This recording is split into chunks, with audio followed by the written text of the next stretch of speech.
Un abrazo muy fuerte para quienes nos escuchan en este podcast del Parque Explora.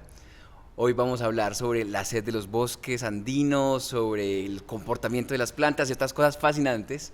Y me acompaña Laura Victoria Cano Arboleda. Ella es bióloga, magíster en medio ambiente y desarrollo y está terminando su doctorado en ingeniería ambiental.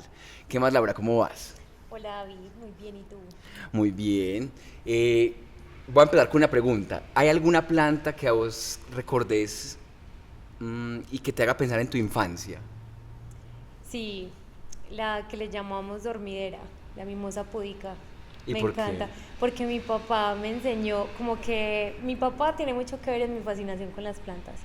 Entonces como que íbamos caminando por cualquier acera o parque y esas planticas siempre crecen así como en esas partes de aceras. Y él me dijo, ay, ¿ya sabías que esta planta si uno la toca se le cierran las hojitas? Y entonces nos agachamos, le hizo así, la plantica se cerró y ya eso para mí fue como, ¡pah! Pues me abrió toda una fascinación por las plantas.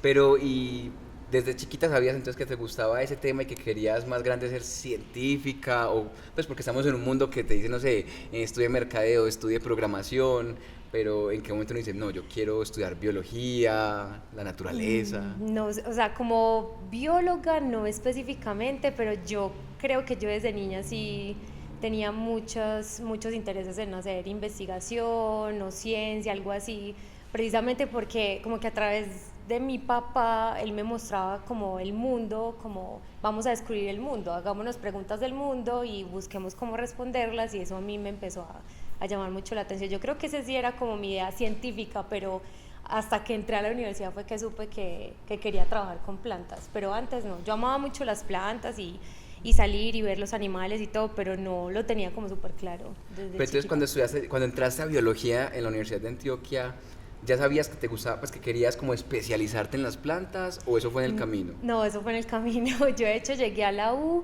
yo me presenté a biología porque yo quería ser científica incluso yo había leído alguna vez en un libro, algo así, algo que se llamaba ingeniería de tejidos. Yo quería aprender a hacer eso, a Normal, crear ingeniería de tejidos. tejidos. Pues, ¿qué leíste hoy? Ay, no, pues una revistica y Hoy luego creé, ingeniería de hoy tejidos, una creé lectura light. piel, hoy creé piel en un laboratorio y eso le va a ayudar a la Normal. gente. Entonces a mí eso me fascinaba la genética y yo entré con esa idea a la universidad, pero ya después todo cambió. Como en segundo semestre creo que vimos botánica y ya de ahí en adelante todo cambió. Dice, pero qué nota, pues pensar un poco el apoyo de alguien cercano, en este caso tu papá, pero pudo haber sido, no sé, una tía, una abuela, lo que Sí. sea. Eh, cómo ese ambiente favorable haga, pues, hace que una persona un día diga, ay, estaba leyendo algo de ingeniería de tejidos. Y, pues como que eso no ocurre normalmente en nuestra Sí, sí. cultura, ¿no te parece muy bonito como que tu papá te abrió un mundo al dejarte ser? Sí, totalmente. En mi casa, pues en mi familia, a mí nunca, yo no recuerdo que algún día me hayan como limitado en algo, como no, usted solamente puede dedicarse a estas cosas. No, era como explora el mundo, descúbrelo, pregúntate cosas y pues en el camino se va definiendo qué viene, básicamente. ¿Y qué es lo que más te gusta de las plantas ahora que ya llevas varios años estudiándolas? A mí lo que más me fascina de las plantas es cómo un organismo que está anclado al suelo hace todas las funciones vitales. En comparación con los animales, que los animales nos movemos para buscar agua, para buscar alimento. Ellas quietas, ahí quietas en el punto donde están, tienen que resolver todo. Y eso implica que tienen unos mecanismos súper evolucionados a nivel bioquímico y un montón de procesos a nivel interno que les ayudan a pesar de estar ahí quietas, sobrevivir ante todos los desafíos que puedan enfrentar. Yo Eso en me estos días parece muy estaba interesante. conversando con unos amigos y claro, a los animales se les nota más sus comportamientos, pues porque ay, salió corriendo o se encogió o tal cosa, pero una planta, pues hay casos, la mimosa púdica pues tiene unos mecanismos Que de es muy mover, rápido, sí. de una toca y se cierra la hojita, pero lo que vos decís, están ancladas al suelo y no puedes decir como, fue pucha, un incendio en el bosque, las que se Exacto. parchan y se van de acá, no. Decime tres cosas que le ocurren a una planta, o que hace una planta que te parecen como wow, y que pues nosotros los pobres mortales Los no mortales. botánicos no lo vemos porque lo que vemos es la hojita ahí verde, brillosa. Bueno, algo que me parece muy fascinante y que lo estudié bastante ahora en la tesis de doctorado es cómo controlan la pérdida de agua de las hojas, ¿cierto? Tienen como mecanismos súper detallados para controlar esa pérdida de agua. Eso me parece fascinante. Otra cosa es la capacidad, las plantas tienen una capacidad se llama totipotencia. Eso es un concepto como totipotencia. Totipotencia. Suena bonito, totipotencia. Sí, pero al tiempo es como que eso, ¿qué significa? Ellas son capaces de hacer que una célula que ya estaba diferenciada en un tipo de tejido se desdiferencie, o sea, cambie de función. Y eso les permite, por ejemplo, que si se les cae una rama porque, no sé, cayó un rayo y les tumba una rama, ellas son capaces de crear una nueva rama ahí, o si talaron el árbol, vuelve y crece por un ladito, pues como un tronquito nuevo, digámoslo así. Eso es lo segundo. Y lo tercero me parece fascinante la evolución, como pues nos ha mostrado a nosotros un montón de formas de las flores. Me parece súper fascinante esa estructura y cómo son tan diferentes, con olores diferentes, colores, formas, y como la expresión tan variada de la vida en las flores o en las estructuras reproductivas de las plantas. Me dejaste pensando en la totipotencia, que en estos días estábamos aquí en un bar de historias, que es un evento que hace el Parque Explora, y preparándolo estábamos hablando del corazón, y vimos unas células que antes fueron de seno, de glándula mamaria, Wow. las como desdiferenciar, un poco lo que tú explicabas, como que pierden su especialidad y luego las vuelven células de corazón. Wow. Pero eso no ocurre normalmente, pues como que uno diga, Solución voy a en cambiar mis laboratorio. neuronas para células de piel. Sí. Pero las plantas entonces Las sí plantas pueden... son capaces de hacer eso.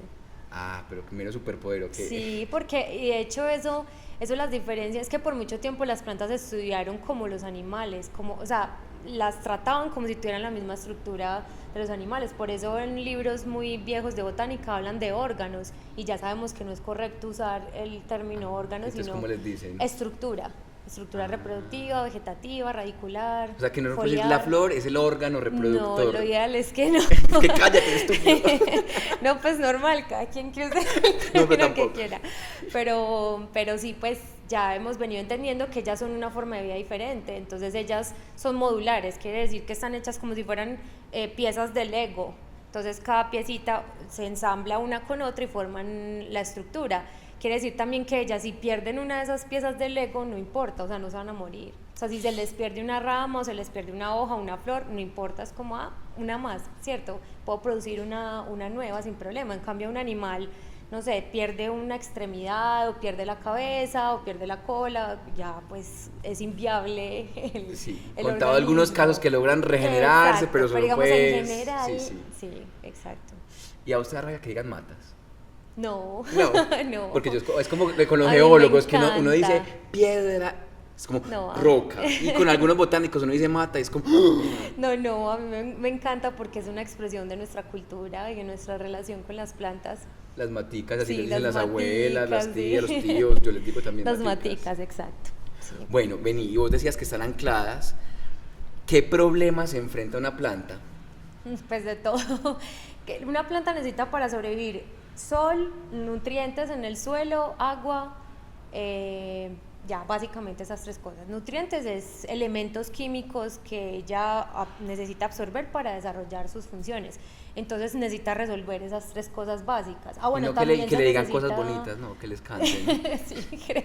No, no es Bueno, básico. No sé, yo no conozco, yo he visto por ahí algunos artículos, nunca he profundizado como en eso, pero yo creo que es como un asunto de las ondas, algo así como que cuando les hablan, pero no sé, pues como... Pero en últimas, sabemos sobre que el las tema. plantas del bosque probablemente no haya quien les cante, al menos con tanta Exactamente, premeditación como una, sí, sí, un abuelo o sí. una abuela. No hay quien Entonces, les cante. Entonces, sol, agua, nutrientes, entonces tienen que resolver eso. Si están muy abajo en el bosque y hay un montón de árboles súper grandes, entonces tenés que esforzarte en crecer un montón para poder llegar a conseguir radiación o tener adaptaciones que te permitan sobrevivir con la poca o mucha radiación que llegue abajo, en la porción de abajo del bosque. Entonces, por ejemplo, un problema es la falta de luz, Sí. y la respuesta a eso es o crecer muy, muy alta o para poder llegar. adaptarte fisiológicamente a vivir con la radiación que te llega. ¿Y Hay cómo, unas y cómo plantas que hace están uno si uno es adaptadas. enanito? Pues si uno no puede crecer tienen mucho. Tienen la forma, por ejemplo, tienen más clorofila en las hojas, entonces Son eso más hace- verdes. Sí, como que potencian su capacidad de hacer fotosíntesis para aprovechar la poca radiación que llega y poder como lograr hacer el proceso como tal. Otra cosa sería el agua, ¿cierto? La disponibilidad de agua. Entonces, si no hay agua, una opción puede ser crecer las raíces a profundidad para buscar agua en el suelo, o la otra podría ser almacenar mucha agua en el tallo o en las estructuras para si viene sequía, yo tengo agua almacenada. Como las ceibas barrigonas del Chicamocha, Exacto. que tienen aquí como un cuello abotellado y aquí esa barriga y ahí guardan. Ahí tienen la capacidad de almacenar, o también las suculentas. Todo el mundo tiene una suculenta en la casa, ¿cierto? Entonces, si se dan cuenta, se llaman suculentas porque las hojas son muy suculentas, tienen mucha agua carnosidad dentro. Vegetal. Exacto, tienen mucha agua dentro. La penca sábila también. Entonces, hay plantas que pueden, en lugar de usar la estrategia de crecer raíces muy profundas, entonces lo que hacen es tener agua almacenada, y si llega la sequía, pues aprovechan esa agua almacenada. Mira, un dato que me leí estos días, que es las freatofitas. Porque entonces fito, planta, y freato es como el nivel profundo del agua, ¿cierto? Entonces que son plantas que extienden sus raíces hasta esos niveles. Yo decía, fue pucha, wow, que fue con lo que dijiste, como si no hay agua aquí, pues voy a buscarla donde esté. Me parece impresionante. Y ellas pueden extender las raíces metros en profundidad, metros y metros, hasta que alcancen. Entonces eso era lo que decía ahora, o sea, solucionar el problema es como, no hay agua acá, busco agua, no me puedo mover, entonces extiendo las raíces para encontrar agua. Y hay un problema, digamos, que te ha interesado últimamente, en los últimos años, es otro problema, que es la sequía. Sí. Y muchas veces cuando nos hablan de sequía, uno se imagina un desierto, una polvareda, como una matada, como, ¿cierto? Y tú me contabas en otras conversaciones que no es tan así, es decir, que ese es un tipo de sequía, pero que hay otras sequías que no nos imaginamos. Contanos. Sí, lo que pasa es que tal cual, o sea, uno piensa sequía, no, pues inmediatamente ya no hay nada, el suelo desértico, en fin, resulta que todos los organismos en el planeta necesitamos cierta cantidad de agua para vivir. De hecho, la distribución de la lluvia en el planeta determina qué biomas o qué ecosistemas están y dónde, ¿cierto? Eso tiene una correlación muy precisa ahí, ¿cierto? Es decir, los bosques tropicales están sobre el trópico, es porque allí hay mucha lluvia, hay radiación solar a lo largo del año. Y así, pues, si uno se va, o sea, como si lloviera trópico, más en Europa que en el trópico, Europa sería más parecida que a Colombia. Exactamente, pues, no sé. Entonces como que cuánta lluvia cae en el planeta y cómo se distribuye determina qué ecosistemas hay allí. Eso quiere decir que todos los ecosistemas tienen unos requerimientos de agua, disponibilidad de agua. Y particularmente, digamos, las plantas, que es lo que yo he estudiado, ellas tienen unos requerimientos. Entonces hay unas que son capaces de tolerar muy poca agua y aún así sobreviven. Hay otras que viven en ambientes súper húmedos, como nuestros ecosistemas en el trópico, porque llueve mucho. Y más si hablamos de ecosistemas de montaña como los bosques andinos, pues es un ambiente mucho más amigable para ellas, porque la temperatura no, pues es una temperatura media, digamos, no es muy alta, hay mucha neblina, pues la neblina es frecuente, entonces no están como expuestas a estrés, a mucho estrés. Porque, están mal criadas. Exacto, porque eso hay que mencionarlo, las plantas necesitan el sol, pero tampoco tanto, pues mucho les puede afectar también, exacto. ¿Qué les pasa? Les puede afectar la capacidad de hacer fotosíntesis, bueno, pero ahorita podemos hablar de eso. Y entonces ellas viven, digamos, muy mimadas acá, digámoslo así, porque hay agua disponible, en fin. Y entonces la pregunta que nosotros nos hacíamos era, si ellas viven tan mimadas con tanta agua disponible, ¿qué pasa si pasa más de una semana, 2 semanas sin llover? En un ambiente en el que es tan común, tan frecuente que llueva, 1 día, 2 días, 3 días, 1 semana, 2 semanas sin llover puede ser una sequía, porque es un cambio en la disponibilidad normal de agua en ese ecosistema, y eso puede llevar a que ellas se estresen, porque también hay que diferenciar esas dos cosas. Una cosa es que haya sequía, es decir, que deje de llover por 2 semanas seguidas, por ejemplo, y otra cosa es que eso les cause estrés. Ellas pueden estar como que dejó de llover hoy y han pasado semanas, pero todavía hay agua en el suelo, entonces ellas pueden sobrevivir varios días, pero ya por ahí a los 5 días pueden ya empezar a estresarse porque ya el agua no está lo suficientemente disponible en el suelo. Entonces sequía no es como que estemos en un desierto, no. Puede ser que yo tenga menos agua a la que estoy acostumbrado. Exacto, como un cambio, una disminución en el agua disponible, podríamos ponerlo de esa forma general. Y bueno, y a uno, pues uno podría decir, voy a decir muy chambón, como que la pregunta de tu investigación en el doctorado ha sido, o fue porque ya terminaste la investigación en el punto, ¿qué le pasa a una planta de sequía, cierto? Una planta de ciertos lugares específicos. Pero muchos pensaremos, no, pues ¿a qué le pasa una mata sin agua? Obvio, pues, y vos, no, me gasté años. ¿Cuántos años te has gastado estudiando eso? 4 años estudiando. 4 años para estudiar qué le pasa a una planta sin agua. Entonces uno dirá, ay, pues se muere o se marchita. Entonces uno porque hace un doctorado para, o sea, es tan obvia la respuesta. Sí, de hecho, sí, al principio la abuelita de una compañera le dijo eso, como que, pues, ¿usted quiere saber qué le pasa a una planta si no se le echa agua? Yo le digo ya mismo, se muere, le digo así. Y efectivamente, pues esa puede ser como la consecuencia más grave de la sequía. El asunto es que la sequía no impacta de la misma forma a todas, y eso lo corroboramos con el experimento que hicimos, e incluso a nivel planetario no las impacta del mismo modo, precisamente por lo que estaba diciendo ahora, y es que todas están adaptadas a diferentes condiciones de humedad en el suelo, de precipitación o de lluvia. Entonces uno de entrada espera que no todas se vayan a morir al mismo tiempo, o se vayan a morir bajo las mismas condiciones de sequía. Entonces yo necesité 4 años para poder estudiar qué pasa en el camino a la muerte. Es más, la pregunta no es tanto como, ay, ¿esta planta se va a morir o no?, sino qué pasa internamente con la planta en ese camino bajo estrés hídrico, ¿cierto?, bajo el estrés que le causa la sequía, en ese camino hacia la muerte. Entonces, describir todo el proceso de cómo ellas al principio del estrés, qué hacen fisiológicamente, qué hacen con sus hojas, con su tallo, con sus raíces, y eso cómo va cambiando hasta que llega un punto en el que ya no son funcionales y mueren. Y además de entender todos los procesos que van pasando a lo largo de ese camino, es entender también lo que nosotros llamamos unos umbrales. Y umbrales es cuántos días sin lluvia o cuánta humedad del suelo tiene que estar experimentando la planta para que pase cada una de esas fases del proceso a la muerte. La pregunta no es tan obvia como qué le pasa a una pata si la frito, sino que, sí, ¿cierto? Sino que lo que vos decís no es ni blanco ni negro, sino que en los grises, es decir, no todas las plantas son iguales. Yo me imagino, pues aquí echando una hipótesis, pues que un árbol ya, una planta maderosa, pues con un árbol, puede que responda muy diferente a una herbácea, a una plantica de pasto o algo así. Sí, ¿cierto? totalmente, pues precisamente porque son muy diferentes en la estructura, en lo que es, pues cierto, como qué tejidos tienen, qué tanta biomasa tienen, qué procesos llevan a cabo, pues qué procesos fisiológicos. Y de hecho nosotros también en la tesis, en el proyecto, comparamos 2 edades de árboles, uno que son los bebés y otro que son los adolescentes. Entonces, vení, organicemos un poco para entender. Ya sabemos que te interesa la sequía y cómo responden las plantas. ¿Las plantas de dónde? Del bosque andino. Sí, bosque andino tropical. ¿El bosque andino es qué? Pues para quienes no sepamos los tipos de bosques. Listo, entonces el bosque andino tropical es un bosque que está ubicado en una franja sobre la cordillera de los Andes, en la porción tropical, o sea, Venezuela, Colombia, Ecuador, Perú. Y está en la franja dentro, pues en la cordillera de los Andes, la franja entre 1000 a 1500 hasta 3200 aproximadamente. Digo así como un rango, sí, sobre el nivel del mar.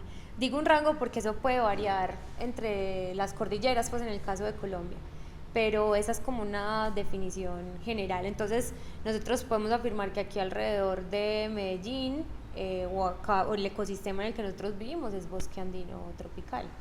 ¿Y por qué por qué escogiste esas plantas? O sea, ibas por ahí, se te cayó un proyecto en la cabeza. Pues, o sea, ¿cómo llegaste a decir? Pues sí, prácticamente sí fue como si o sea, ya había un proyecto arrancando y te uniste. Sí, o sea, había un proyecto. Esto nace porque mis profes, mis directores del doctorado, 2 grandes profes, el profesor Juan Camilo Villegas de la Universidad de Antioquia y la profesora Estela Quintero de la Universidad CES, muy interesados en el impacto del cambio climático sobre la biodiversidad. Y en experiencias anteriores de investigación ya se había empezado, ellos con otros trabajos de posgrado y otras investigaciones habían empezado a explorar el bosque andino, y pues estaba como, digamos, había mucho interés también porque contradictoriamente ciudades principales como Medellín se asentaron sobre el bosque andino tropical, por ejemplo Bogotá también. Entonces como que curiosamente no se le ha dado la relevancia en términos de todos los estudios que se podrían hacer. Hay como un sesgo, ¿cierto? Hay más estudios de otros tipos de ecosistemas y no el bosque andino. Es uno de los más afectados, por ejemplo, por la deforestación, pues precisamente pues porque están ahí las ciudades y bueno, toda la presión que eso implica. Entonces empezaron a tener como un interés grande en eso, como hey, no hay nada sobre bosque andino, metámonos pues como a entender un poco más sobre eso, y como está en este momento, digamos, de forma muy pues o muy popular el tema del cambio climático, pues porque ya estamos viendo impactos que está produciendo el cambio climático. Entonces vieron una oportunidad ahí de poder hacer un proyecto del impacto del cambio climático en el bosque andino tropical, y ellos me invitaron a mí al proyecto. Entonces yo no... no... te brillaron los ojitos. Claro, obviamente, pues porque yo, digamos, en mi formación académica siempre me ha interesado algo que se llama la ecología funcional, y es entender a través de las características de las plantas cómo responden al ambiente y también qué roles tienen en los ecosistemas, qué funciones cumplen en los ecosistemas. Entonces, cuando ellos me contaron la idea, no, pues a mí sí, pues me iluminaron los ojos y conecté. Era, obviamente tenía todo que ver con el tema que me interesaba, y pues obviamente dije que sí. Pero entonces uno no puede estudiar eso tan amplio como las plantas del bosque andino, o sea, no cuida todas las plantas del bosque andino y a ver cómo respondían ante la sequía. No, porque pues la investigación, la ciencia, como cualquier otra actividad, pues tiene unas limitantes, ¿cierto? De presupuesto, de tiempo. Entonces, pues nosotros estamos en un ecosistema mega diverso, que pueden haber cientos de especies de plantas, y entonces no podíamos montar un experimento con 100 especies de plantas porque no iba a ser viable ni en tiempo ni en dinero. Entonces fue como... Y tú te querías graduar pronto. Exactamente, entonces fue como hay que escoger un número de especies, y pues como alguna vez me dijeron en un curso que estuve, pregunté por qué eligieron cinco hojas para este experimento. No, el mágico 5, me dijeron así, mágico 5, y yo, ¿cómo así? No, pues todos elegimos 5 como el tamaño de la muestra para el experimento, y así se estableció desde tiempos inmemorables. O sea, hay muchos estudios siempre con 5. Sí. ¿Y vos también te escogiste 5? Escogimos 5. ¿Por qué 5? O sea, no hay una razón. Sí, o sea, que te dijeras como más de 3 y menos de 10, no sé, una 5, cosa así. Está muy bien. O sea, entonces elegimos 5, y esas 5 son representativas, son 5 especies representativas del bosque andino tropical. Representativas porque son muy abundantes, o son, por ejemplo, hay una que se llama la amarrabollo, que es endémica de Colombia. Amarrabollo, es como para la diarrea. No, todo el mundo piensa eso, pero no. Entonces, amarrabollo es porque las hojas son muy grandes, es una hoja así, pues cuando el árbol está grande es como una hoja así, y es como muy, eso se le dice coriácea, que parece como cuero. Ah, sí, como rígida. Y entonces la usaban para envolver bollos de maíz. No, era otros bollos. Ya. Sí. No, vamos más bien a lo vegetal y no a lo escatológico. El amarrabollos es una. Sí. ¿Qué otra? El otro es el drago, el otro es el chagualo, el roble y el chachafruto. El roble. Pero hay varios tipos de roble. ¿Es un roble? Ese es el roble de tierra fría, es el único que está en Colombia. Ah, ya. Pues sí, roble de tierra fría. Puro roble del norte global. Sí, exacto, ya. Sí. ¿Y cómo se estudian esas plantas? ¿Es un experimento? Me dijiste que había unos que eran más jóvenes que otros. ¿Qué hay que hacer para poder garantizar que sí sea un proceso como repetible, científico, etcétera? Listo, bueno, digamos que para hacer un experimento de este tipo o estudiar esta pregunta pues que estaba comentando, se pueden hacer varias cosas, pero nosotros elegimos hacer un experimento de sequía. Un experimento de sequía es exponerlas, o sea, dejarles de dar agua, básicamente es eso. Entonces elegimos 2 edades de los árboles porque queríamos comparar qué pasaba con árboles pequeños que se llaman plántulas y con árboles un poco más grandes que se llaman juveniles. ¿Plántulas es de cuántos después de que germinó la semillita? Bueno, no es tan fácil de decir así, es más como que ellas para nosotros eran plantas que no estuvieran ramificadas, o sea, no sacaran sus ramitas así para los lados, sino que fuera un solo tallo y que tuvieran máximo 30 centímetros de altura. Pero de nuevo hay muchas definiciones de eso, y bueno, eso podría ser toda una discusión filosófica. Para otro podcast sobre plántulas. Sí. Y los juveniles eran más grandes de 30, pero menos de un metro, y que ya tuvieran ramas y que el diámetro fuera de máximo menos de 10 centímetros de diámetro. Entonces es como un estado intermedio entre ser pequeño y ser ya un árbol grande. ¿Y eso por qué elegir esas dos edades? Pues primero para comparar y segundo porque los bosques se mantienen en el tiempo gracias a que existan plantas bebés y plantas un poquito más grandes. Esas son las que se encargan de lo que nosotros llamamos el relevo generacional, exacto. Entonces, entender qué pasa con esos individuos que están en esas dos edades es fundamental para saber qué le va a pasar al bosque en el futuro, porque si vemos que esas dos edades son muy vulnerables, pues entonces el bosque va a estar en vulnerabilidad, pues su recambio, su relevo generacional va a estar también en peligro en el tiempo.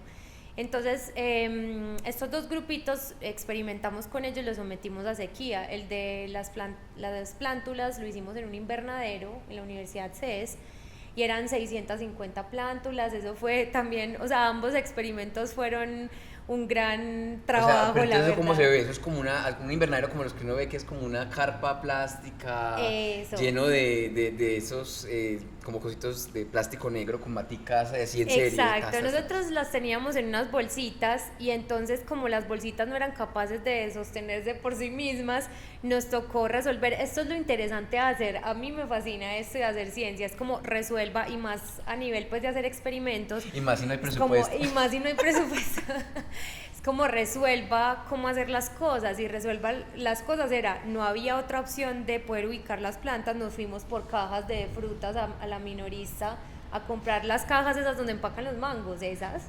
Nosotros llenamos el invernadero de cajas de mangos. Un invernadero muy colombiano. Y ya las ubicamos y con una cinta como con la que cierran cajas, pero no cinta pegante, sino esa otra, no recuerdo el nombre. Unos honchos, pues. Hicimos, háganse de cuenta, como una cuadrícula adentro de la caja esta de frutas y ahí los ubicamos. Entonces esa cinta ayudaba a mantener las bolsitas pues en su lugar. Entonces vos ahí ibas todos los días a no regarlas. Exactamente. Qué ilusión, uno dice que uy, ahí viene la que me cuida. Es que a ver, ¿cómo vas aguantando, bebé? Exacto, iba todos los días a verificar que nadie las hubiera regado.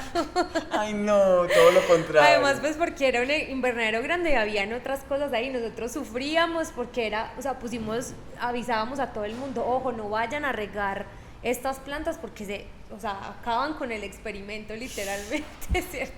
Entonces, bueno, entonces las sometimos a sequía, y someterlas a sequía es dejarlas de regar. ¿Pero tú vos ibas cada cuánto al invernadero? Todos los días, en semana, de lunes a viernes íbamos, pero no a verlas como, pues a no regarlas, sino a medir, pues a tomar mediciones y registros de cosas que nos interesaban de ellas. Entonces la altura, el número de hojas nuevas. Medíamos también con un equipo que permite medir algo que se llama el intercambio de gases. Las plantas, a través de las hojas, ellas tienen unos poritos que se llaman estomas, que son como unas boquitas que se abren y son cierran. como unas boquitas, y ellas tienen el control de abrir o cerrar esos estomas, y ellas son súper como detallistas y cuidadosas en controlar esa apertura y cierre. Entonces eso es una medida súper clave para entender qué está pasando cuando ellas están bajo sequía.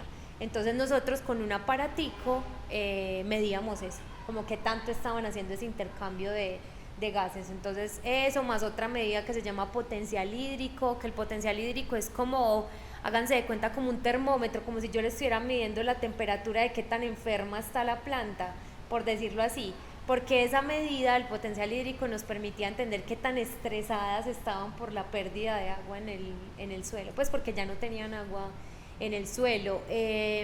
También cada cierto tiempo nosotros las cosechábamos, o sea, ya las sacábamos de las bolsas y las separábamos en hojas, tallos, raíces, y las secábamos y luego pesábamos esas tres estructuras para saber cuánto pesaba el tallo versus la raíz. Y ustedes dirán como que, ay no, qué desparche tan horrible.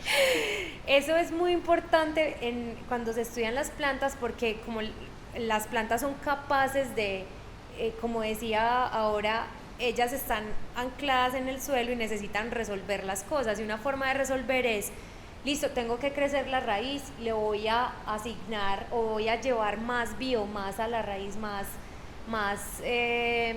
porcentaje carbono, de su peso, más pues, porcentaje de mi peso va a ir hacia va a ir hacia las raíces. Los animales no podemos hacer eso, ¿cierto? O sea, las plantas sí son capaces de hacer eso.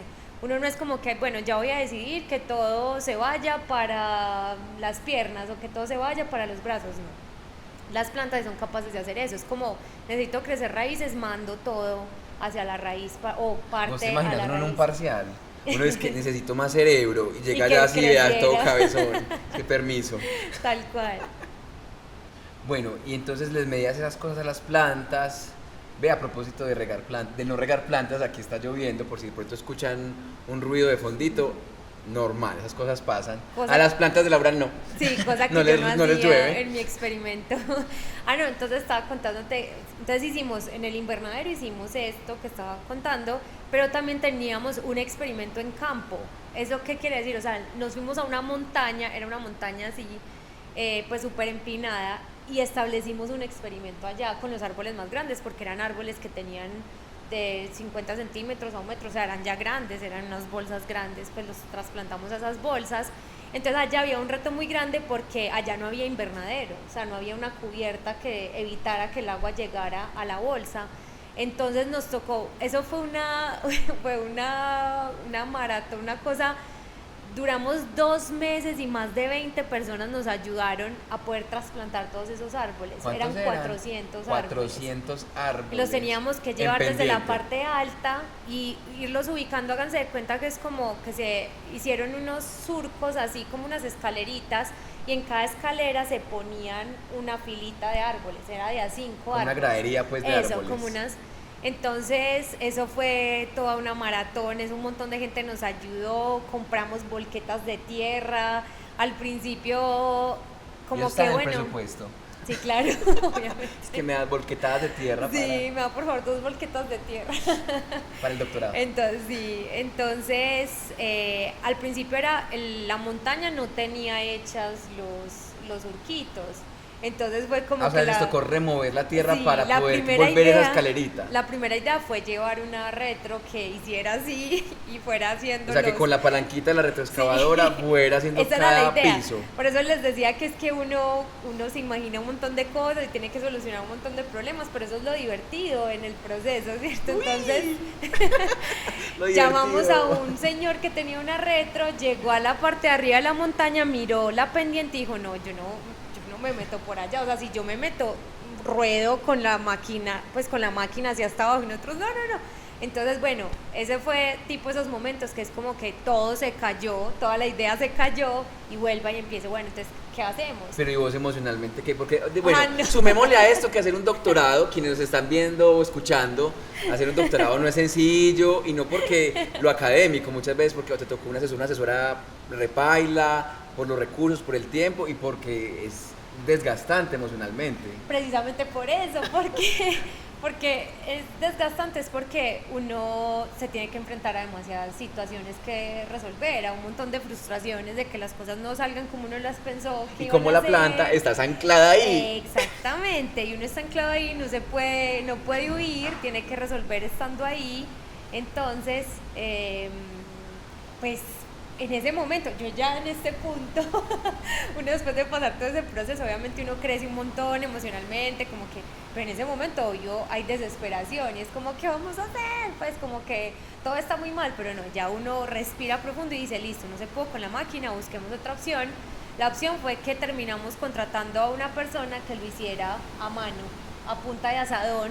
Ay, Hizo generaron empleo por otro lado. hizo los surcos en la montaña y luego trasplantamos los árboles. Al principio, por ejemplo, cuando íbamos a trasplantar los árboles, pensamos que los trasplantábamos arriba y que después los llevábamos de a 2 personas o algo así. Después nos dimos cuenta que eso no era viable, entonces nos ideamos unas mochilas, unos bolsos, literalmente nos los cosió una señora, una señora pues O sea, que este hace- proyecto es posible gracias a muchas manos de personas que no son Tal necesariamente cual, científicas. Tal cual. Entonces ella nos hizo unas mochilas de una tela resistente y ahí empacábamos los árboles, de a 2 árboles que en ese momento eran en una bolsa más pequeña porque no los habíamos trasplantado, y nos pusimos a empacar un montón de tierra en costales y pues como eso tenía tanta pendiente dijimos, no, pues tiremos estos costales a rodar porque es lo más fácil, ¿cierto? Y efectivamente los amarrábamos súper bien y los poníamos a rodar y caían allá hasta abajo y ya nos montábamos los árboles en la mochila y bajábamos con los árboles así en la mochila, ya los descargábamos y ya los repartíamos entre la... Fue un trabajo duro, fue un trabajo súper duro.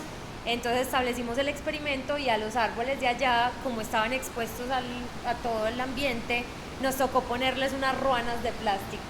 Para que no les entrara Para agua. que no les entrara el agua. Y una ruana es que literalmente, háganse de cuenta que el tallo es como el cuello de una persona, entonces cortamos unos cuadros de plástico de ese invernadero, le abrimos un circulito así en la mitad y pues como lo cortamos así por un lado hasta el círculo y los envolvíamos en eso y ya sellábamos con cinta y silicona y funcionó súper bien pues porque ninguno le entró agua. Y entonces allá también tenías que ir varias veces a la semana. Sí, allá también les hice un dónde seguimiento era, perdón, en San Félix. En San Félix. Les hice un seguimiento semanal. El experimento, el de invernadero duró 14 semanas y el de campo duró 20 semanas. 14, ay, no estoy como cuando hay una mamá en gestación.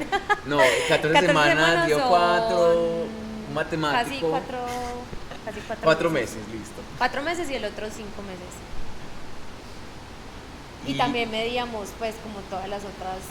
claro, lo que nos dijiste, el potencial hídrico, que es como quitar estrés, está exacto, bueno. todo eso. ¿Y qué? Pues si aguantan la sequía, ¿qué les pasa a estas 5 especies cuando no reciben agua? Los resultados. Los espero en mi sustentación, no mentiras. Que ya es casi, ¿cierto?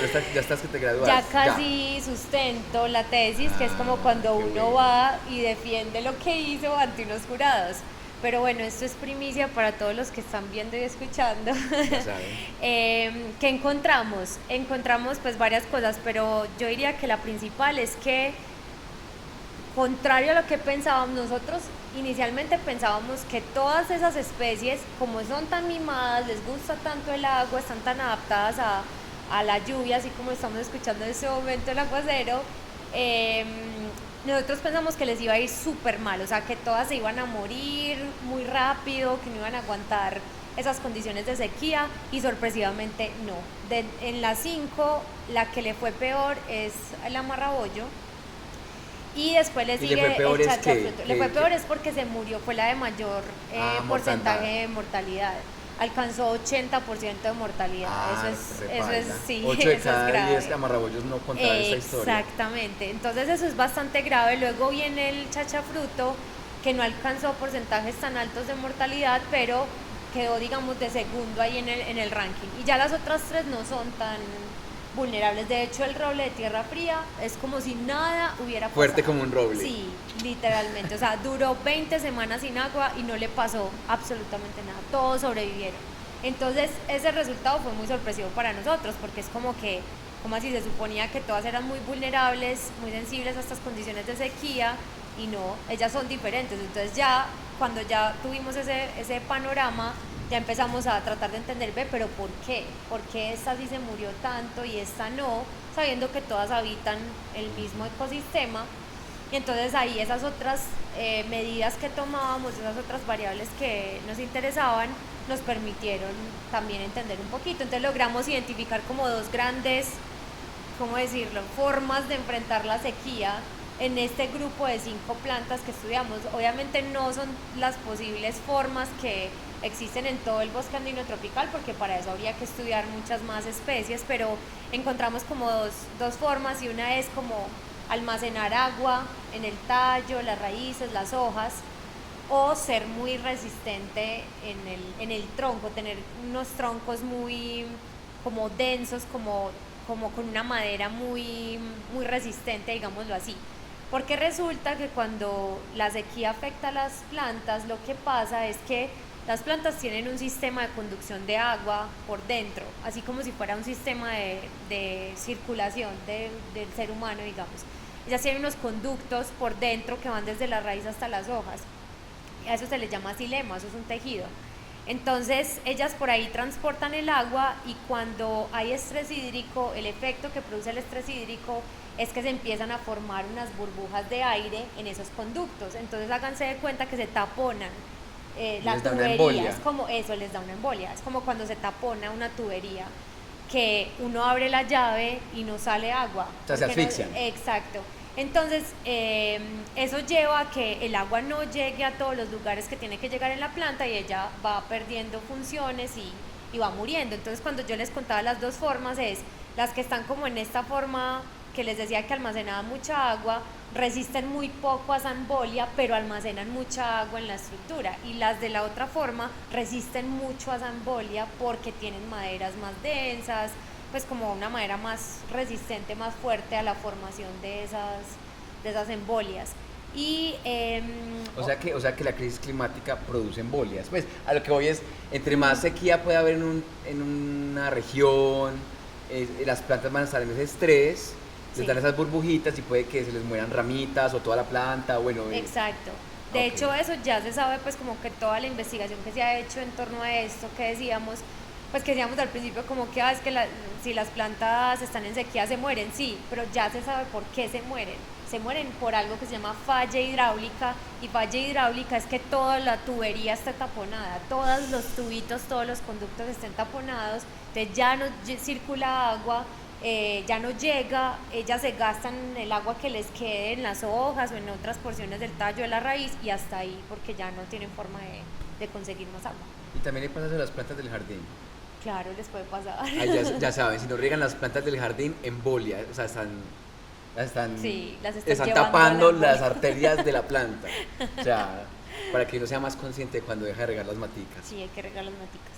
Bueno, y pues eso, digamos, es importante porque descubriste o exploraste unos mecanismos de esa resistencia a periodos de menos agua, pero relaciona porfa esto con la crisis climática. Decimos que vamos a subir 1, 2, otros dicen hasta 8, dependiendo de si mitigamos o no. Bueno, que en todo caso esto va para arriba en temperatura y eso tiene unos significados como muy tesos, como una crisis también para las plantas y en este caso para el bosque andino. Pues, ¿cuáles son tus reflexiones ahí?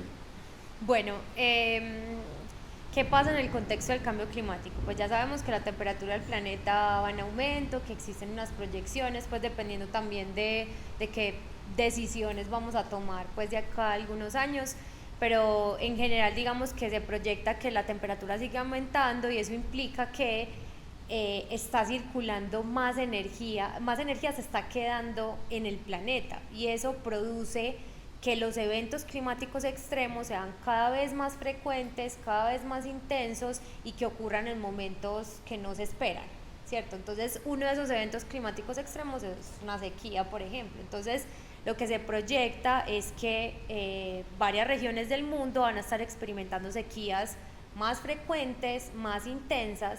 En el caso de los Andes tropicales, aún es como complejo ver a través de los modelos que hacen para poder llegar a esas conclusiones de qué va a pasar en el futuro con el clima. Se hace una serie de procesos que implican evaluar modelos matemáticos, a representar el clima en un modelo matemático y empezar a jugar con los parámetros de ese modelo y ver qué arroja, pues qué muestra, qué va a pasar en el futuro. Entonces, para los Andes ha sido complejo determinar con exactitud porque los Andes son muy complejos geográficamente. Hay como muchas variables. Hay muchas variables, muchos factores que determinan el clima en los Andes y tenemos poca información tomada en terreno, o sea, como pocas estaciones climáticas en terreno tomando información y para poder construir modelos que sean muy, muy precisos se necesita mucha información histórica y casi no tenemos información histórica. Entonces las proyecciones están un poco todavía, digamos, poco precisas para los Andes, pero digamos que nosotros sí podemos esperar que la temperatura va a aumentar y por lo general un aumento de la temperatura implica atmósferas más secas y etapas o periodos de sequía más frecuentes, que como decía antes, para los Andes un periodo de sequía puede ser que pasen 5 días sin llover.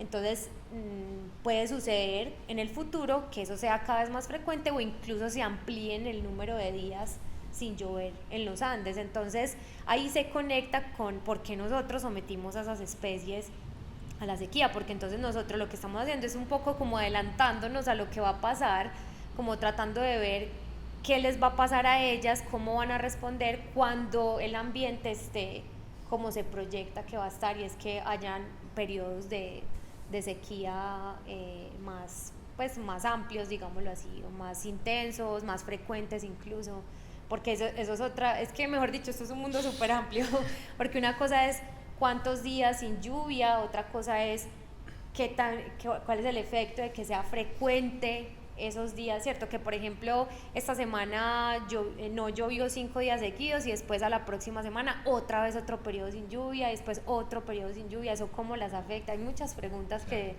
surgen a partir de eso. Pues ya sabemos que la Amarrabollos con crisis climática, sí, una eso bandera es, roja, red flag. Exacto, y es súper triste, no sé si lo conocen, si no lo conocen, vaya busquen allá en Google Amarrabollo, Meriania nobilis. Es una planta hermosa, tiene una flor fucsia hermosa. ¿Cómo es el nombre científico? Meriania nobilis. Okay. Es una planta súper bonita y es endémica de Colombia, quiere decir que solo existe en Colombia. Entonces es muy triste saber, pues dentro de todo obviamente pues uno es muy apasionado por toda la investigación y en fin, pero como que uno de los resultados sea saber que esta especie va a estar en riesgo de desaparecer y que solo existe en Colombia, es como frustrante, muy pues triste, como pues. que sí, pero digamos que por eso es que es importante que sigamos avanzando en entender, en conocer más especies, porque como decía, estamos hablando de un bosque, un ecosistema que es mega diverso y nosotros apenas estudiamos 5 especies, entonces necesitamos seguir conociendo o avanzar en conocer más especies para tener una información más completa sobre el bosque. Para terminar esta conversación, te propongo unas preguntillas rápidas.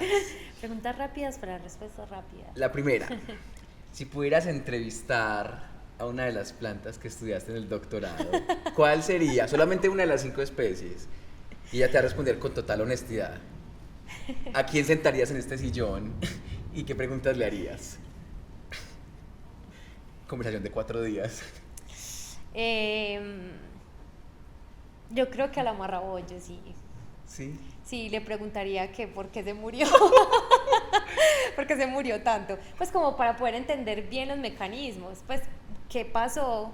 Porque pero no está queda... segura que haya sido esa falla hidráulica de que se le taponó todo. No, sí, claro, esa es, digamos, la razón, pero me refiero a por qué, o sea, qué de sus características llevó a que eso sucediera más fácil que en las otras, ¿sí me entendés? Porque, okay. O sea, todas estarían vulnerables a que le sucediera eso, pero al roble no le pasó. Entonces, quisiera entender más a profundidad qué características más específicas tiene ella que la llevó a morir tanto. Está pues bien. Claro que si me responde eso, pues yo qué puedo hacer, pues no soy Dios para modificarla al instante y pero te voy a dar este nuevo don. Pero quedaría sabiendo, eso ya es muy importante. Sí. Hay un mal olor que produzca una planta y que te guste. Wow. Un mal olor que produzca una planta y que me guste. No sé. Se vale. Siguiente. O sea, no, se vale. Pero si se acuerda me dice. Si pudieras reencarnar en un árbol, ¿cuál sería del bosque andino? ¿Cuál sería y por qué?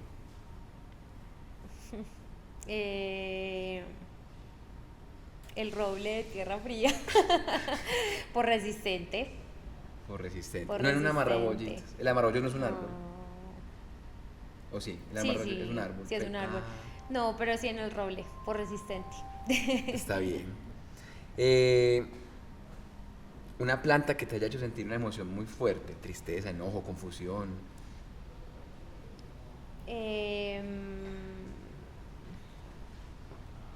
Tristeza, no, la verdad no recuerdo. O en el doctorado, que vos digas, ¿pero por qué?